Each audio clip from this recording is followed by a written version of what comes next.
इयत्ता 9वी प्रकरण 4 गुणोत्तर प्रमाण प्रश्न क्रमांक 2 आपला दिलाय 15a चा वर्ग अधिक 4b वर्ग छेद 15a वर्ग वजा 4b वर्ग बरोबर 47/7।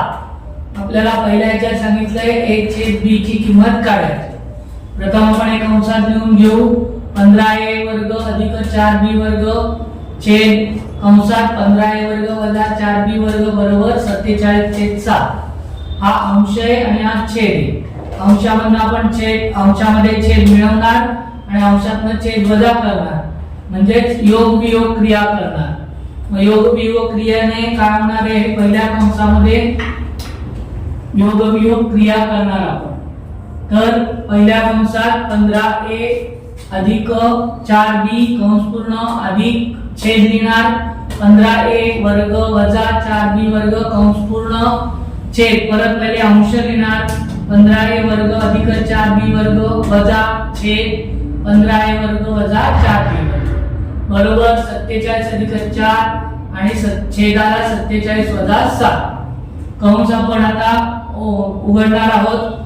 पहिला कंस जसाच्या तसा 15a वर्ग अधिक 4b वर्ग या कंसाच्या बाहेर अधिकचं चिन्ह आहे त्यामुळे कंसाच्या आतली चिन्ह बदलणार नाही म्हणून अधिक 15a वर्ग वजा 4b वर्ग छेद पहिला कंस जसाच्या तसा 15a वर्ग अधिक 4b वर्ग या कंसाच्या बाहेर वजाचा वर्ग आहे म्हणून आतल्या कंसाची पदांची चिन्ह बदलणार अधिकचं वजा होणार वजाचं अधिक म्हणून वजा 15a वर्ग अधिक 4b वर्ग 47 अधिक 7 54 47 वजा 7 40 अधिक 4b वर्ग वजा 4b वर्ग गेले 15 अधिक 15 30a वर्ग छेद अधिक 4b वर्ग अधिक 4b वर्ग अधिक 4b वर्ग 8b वर्ग अधिक 15a वर्ग वजा 15a वर्ग गेले 30a वर्ग छेद 8b वर्ग बरोबर 54/40। आता आपण हे काय करणार आहोत गुणाकार व्यस्त ने इकडे गुणणार म्हणजे छेद येतो अंशाला जाणार आणि अंश येतो छेदाला जाणार त्याला म्हणतात गुणाकार व्यस्त।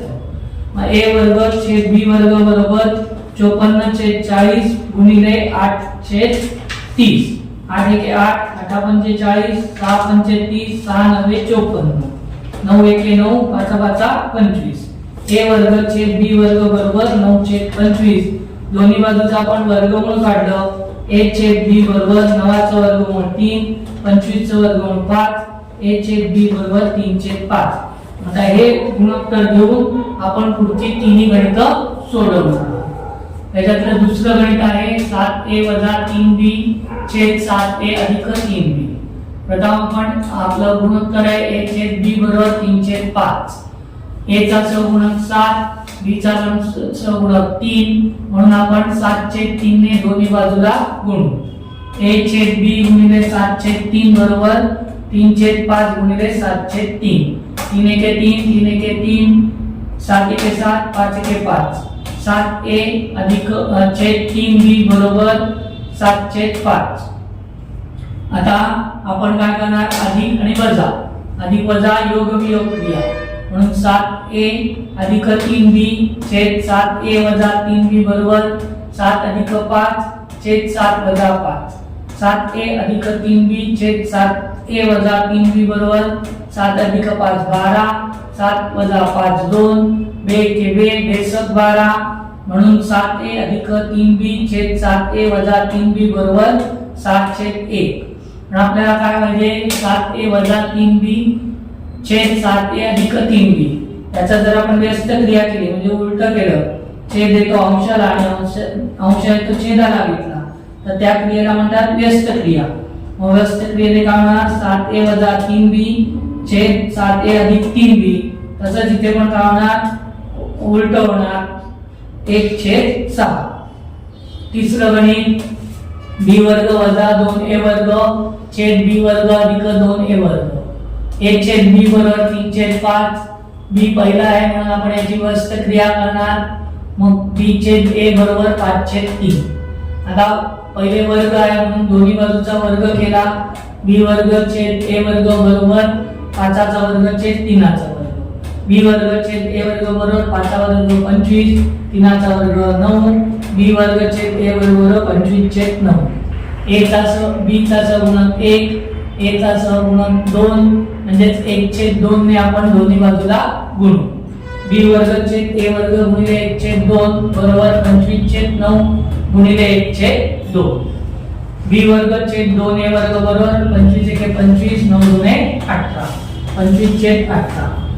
आता इथे अधिक आहे इथे वजा म्हणजे योग वियोग क्रिया आहे. मग पहिले आपण योग वियोग क्रिया करू.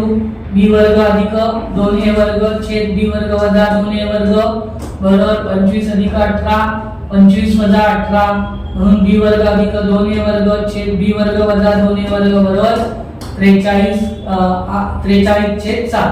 25 + 18 43 25 + 18 7. आपल्याला काय पाहिजे बी वर्ग वजा 2a वर्ग बी वर्ग अधिक 2a वर्ग म्हणजे याच्या उलट पाहिजे. म्हणून आपण इथे केली व्यस्त क्रिया बी वर्ग वजा 2a वर्ग छेद बी वर्ग अधिक 2a वर्ग बरोबर 7/43.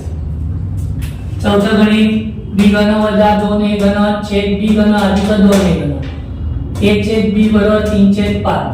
बी पहिल्यांदा आहे म्हणून व्यस्त क्रिया केली b छेद a बरोबर 5/3. इथे घन आहे म्हणून दोन्ही बाजूंचा घन केला. b घन छेद a घन बरोबर 5चा घन छेद 3चा घन. b घन छेद a घन 5चा घन 125 3चा घन 27. b घन छेद a घन बरोबर 125/27. b चा सहगुणक 1 a चा सहगुणक 2 म्हणून 1/2 ने आपण गुणणार आहोत. 1/2 ने दोन्ही बाजूंना गुणू. b घन छेद a घन गुणिले 1/2 बरोबर 125/27 गुणिले 1/2. b घन छेद 2a घन बरोबर 125 × 25 27 × 54.